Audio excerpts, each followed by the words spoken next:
أعوذ بالله من الشيطان الرجيم. بسم الله الرحمن الرحيم.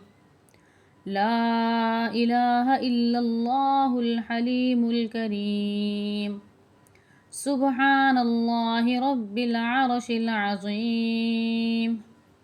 والحمد لله رب العالمين.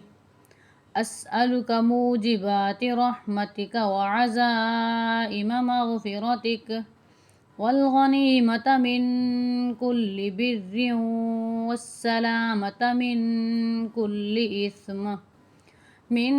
كل إثم لا تدع لي ذنبا إلا غفرته ولا هما إلا فرجته ولا حاجة هي لك رضا إلا قضيتها يا أرحم الراحمين.